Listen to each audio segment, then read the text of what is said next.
He visto a Dios, lo he visto a la cara. Estoy viendo a Dios con la misma claridad que ustedes me están viendo a mí. Los que han visto la verdad también se la pueden mostrar a los demás. En estas revelaciones directas no hay cabida para la duda. Estas fueron las palabras repletas de gracia pronunciadas por Ramana Maharshi. Con sus visiones divinas reveló que es posible tomar conciencia del ser mediante la gracia de los grandes seres. Cuando vino al mundo en el sur de la India, al final de ese mismo siglo, Bhagavan Sri Ramana, que relució como el sol del ser y esparció su gracia por todo el mundo, fue un paso más allá en sus pronunciamientos que Sri Ramakrishna, al enseñar que no existe un Dios distinto de la persona que lo ve, que no existe un individuo que no es consciente de su propia existencia, sino que el ser de uno mismo es el ser de Dios, y que ese ser es tanto el ser como Dios. Bhagavan resumió estas ideas al proclamar la divinidad de la naturaleza humana en los siguientes términos. No existe nadie que no haya visto a Dios. Ver a Dios es algo muy natural para todos.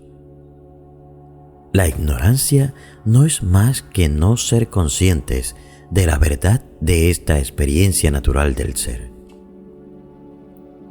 Dado que el conocimiento erróneo es tan solo ego, que es apego al cuerpo, la pérdida del ego consiste en sí misma en alcanzar a Dios.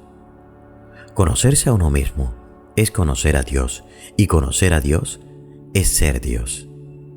Puesto que tomar conciencia del ser es lo mismo que tomar conciencia de Dios. El ser y Dios no son dos cosas distintas. Todo esto lo confirmó Bhagavan al escribir los versos 24 y 25 del Upanishad. Escuchémoslos. Verso 24. Dada la naturaleza de ambos, Dios y el alma son única sustancia. Lo único distinto es su conocimiento adjunto. Verso 25. Conocerse uno mismo, una vez despojado de los conocimientos adjuntos, implica conocer a Dios, porque Dios es el resplandor del ser en uno mismo. Por tanto, Bhagavan, quien otorgó el conocimiento erróneo y redimió a todos con su resplandor, demostró que el hecho de tomar conciencia del ser, algo aparentemente poco frecuente y difícil de alcanzar incluso para los videntes de la antigüedad como Suka, constituye una experiencia natural para todos. Con la intención de liberar a la humanidad y aplicando la conocida estrategia de servirse de un siervo amaestrado para alcanzar a otro salvaje, el dios Shiva asumió múltiples formas, la primera de las cuales fue la de Sri Dakshinamurti, el gurú primordial. Sin embargo, el conocimiento del ser que su gracia reveló mediante el gesto del silencio ha ido degenerando para convertirse en la actualidad en mero conocimiento intelectual y en imaginación. La humanidad se dejaba llevar por el autoengaño y se encontraba, por tanto, a punto de cometer el enorme pecado de matar a Bhagavan, al ser incapaz de ser consciente de él. Al percatarse de la gravedad de esta situación, Sri Dakshinamurti en persona se manifestó en la forma de Sri Maharshi y mediante su propia experiencia reveló que el silencio constituye el significado de los Mahavakyas. Para aquellos devotos que se quejaban de que a pesar de que tenían mucho tiempo con él, eran incapaces de tener una experiencia palpable de su gracia, Sri Bhagavan tenía las siguientes palabras llenas de gracia. Bhagavan siempre está otorgando gracia. La ignorancia no es más que considerar irreal lo real, irreal lo irreal. Cada uno de ustedes resplandece de forma permanente y natural y en forma de yo. ¿Es que Bhagavan existe como algo distinto de esa conciencia verdadera? Lo que produce la aparente existencia de dos entidades distintas, tú y yo, es el apego al cuerpo. Si al entrar en nuestra atención en el ser, conseguimos que ese apego al cuerpo se transforme en conciencia del ser, y si de esa manera nos damos cuenta de que la realidad no es más que una, entonces, ¿qué sentido tiene hablar de tú y de yo? La gracia del gurú es permanecer en el silencio una vez que se ha tomado conciencia de la verdad tal y como es. Con frecuencia, después de explicar de esta forma cuál es la verdadera naturaleza del ser humano, Bhagavan se quedaba en silencio con la mirada fija para demostrar la autenticidad de su afirmación.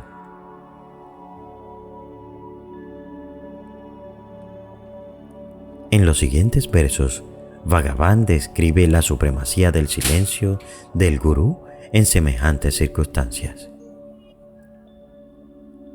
Gurú, Señor Jnana, el poder de la ilimitada grandeza del ser es el silencio supremo que echa por tierra los inútiles argumentos de aquellos que tienen la mácula del espejismo de los deseos mundanos.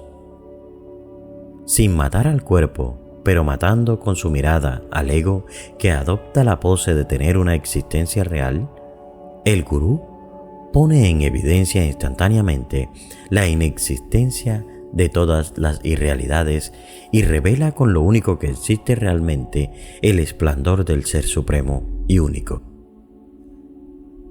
Resulta imposible contemplar la divina danza del conocimiento del Ser en el corazón hasta que la danza de esa mente rebelde sucumba al divino poder de la espada del auténtico conocimiento que enarbora ese gran héroe, el Sadgurú, que ya ha decapitado a su propio fantasma, la mente. Bhagavan nunca le inculcaba una disciplina a nadie. Por naturaleza, su intuición consistía en practicar él mismo todas las disciplinas de conducta que le imponía a los buscadores espirituales. Sin embargo, nunca permitió que los que confiaban plenamente en él se excedieran. Los corregía en privado con amabilidad. De hecho, algunas personas se quejaban de que Bhagavan nunca reprendía en público las conductas deficientes de algunos de sus devotos. Al percatarse de la desesperación de una de estas personas, Bhagavan reveló su punto de vista al respecto con las siguientes palabras: ¿quién debe corregir a quién? ¿No es el Señor el único que tiene la autoridad para corregir a todo el mundo? Lo único que puede hacer cada cual es corregirse a sí mismo. Eso, en realidad, es corregir a los demás. El Ser Supremo al que grandes encarnaciones como Krishna, Buda, Jesús y Mahoma se han referido siempre en tercera persona, es decir, él, ella o ello, en lugar de utilizar el pronombre yo, es ahora revelado por Ramana Maharshi en primera persona mediante las siguientes explicaciones. La auténtica naturaleza del hombre es conciencia. En su estado natural, el hombre no es consciente de nada. ¿Por qué? Porque solo existe algo cuya naturaleza es conciencia de existencia. Y como eso es el estado natural del hombre, en ese espacio supremo de conciencia, completo en sí mismo y no dual, no hay cabida para dualidades ni trinidades.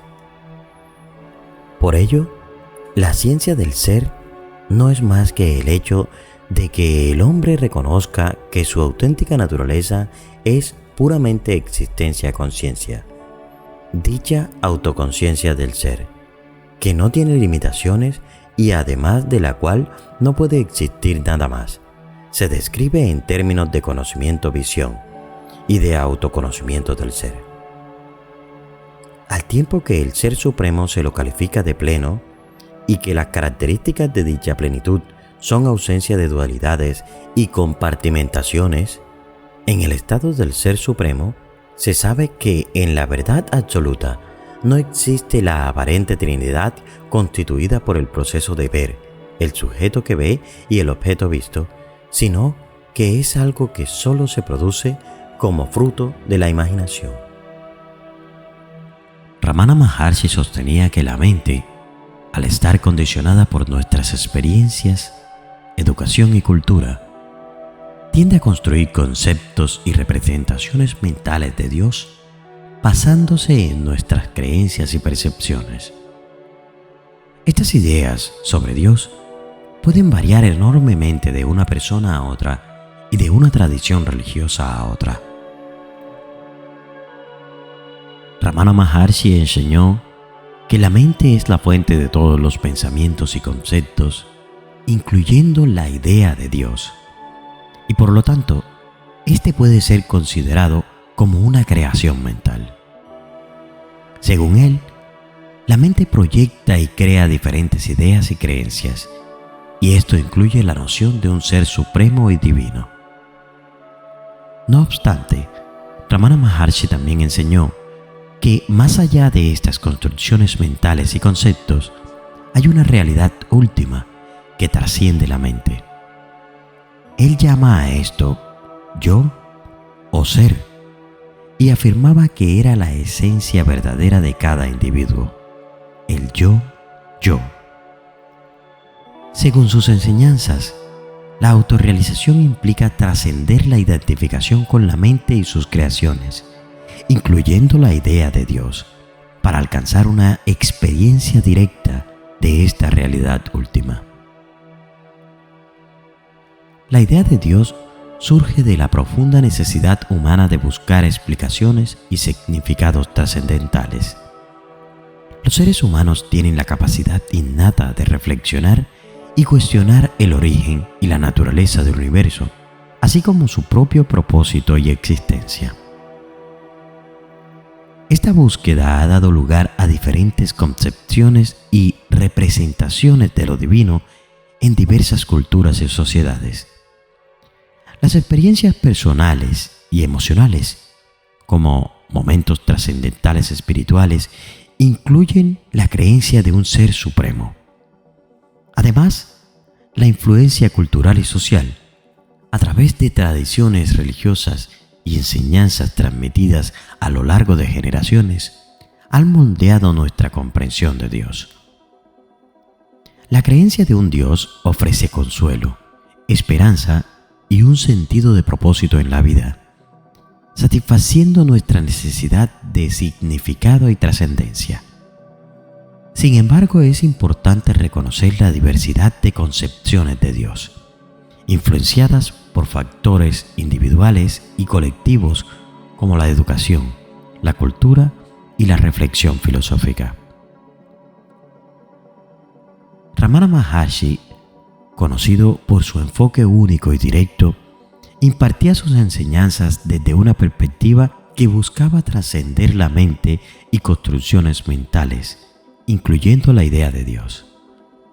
Desde la perspectiva de Maharshi, la mente era considerada como la fuente de todos los pensamientos, incluyendo el concepto de Dios.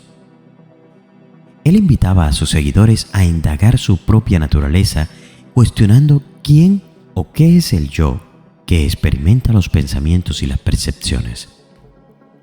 Para Maharshi, la autoindagación era un camino directo hacia la autorrealización, hacia la experiencia directa de la realidad última. Más allá de las limitaciones de la mente y las creencias mentales, él sostenía que existe una realidad trascendental, el yo supremo, que puede ser experimentado a través de la autorreflexión profunda y la observación de la propia mente. En su enfoque, Maharshi no rechazaba ni negaba la idea de Dios, pero alentaba a sus seguidores a ir más allá de las construcciones mentales y las imágenes que se tienen sobre lo divino. Él enfatizaba que la verdadera realización espiritual no se encuentra en la mera creencia o concepto de Dios, sino en la experiencia directa de la realidad más allá de la mente. Desde la perspectiva de Maharishi, la comprensión y la experiencia de la realidad última trasciende cualquier forma conceptual, incluyendo la idea de Dios. Su enfoque se centraba en la experiencia directa y la liberación de la identificación con la mente y sus construcciones, permitiendo así la revelación de la verdadera naturaleza del ser. Ramana Maharshi enseñaba que la mente no es una entidad real, sino simplemente una sucesión continua de pensamientos. Según su perspectiva, la mente es un flujo constante de pensamientos que surge y se desvanece en nuestra experiencia diaria. La ilusión de la existencia de la mente como una entidad separada surge debido a la continuidad aparente de estos pensamientos. Desde esta visión, el concepto de Dios también se considera una creación de la mente. Ramana sostenía que la idea de Dios, al igual que cualquier otro pensamiento, surge y desaparece dentro de la corriente de pensamientos de la mente. No hay una entidad separada o divinidad objetiva más allá de esta sucesión de pensamientos. En lugar de enfocarse en la creación mental de Dios, Ramana Maharshi invitaba a sus seguidores a investigar quién es el yo que experimenta estos pensamientos. Para Ramana, la liberación espiritual radica en la comprensión de que la mente y sus pensamientos son transitorios e ilusorios y que la verdadera identidad se encuentra más allá de las fluctuaciones mentales. Al sumergirse en la autoindagación y el autoconocimiento, uno puede trascender la ilusión de la mente y experimentar la realidad última que trasciende las limitaciones conceptuales. Es importante tener en cuenta que esta perspectiva de Ramana Maharshi sobre la mente y Dios es particular en su enseñanza y no necesariamente coincide con otras tradiciones espirituales o filosóficas. Cada enfoque tiene su propio marco conceptual y enseñanzas únicas sobre la mente, la realidad última y la divinidad. La realidad es un silencio absoluto e imperturbable, donde no existe noción alguna de creación o ausencia de ella, en la cual el impulso o pensamiento nace y con él comienza la conciencia de ser, la ilusión. Para saber que has llegado hasta este punto del video, déjame un comentario con la palabra la realidad de la mente y sus conceptos. Si estás interesado en ayudar al canal, puedes hacerlo a través de un link que dejaré en la descripción de este video. Gracias y nos vemos en el silencio.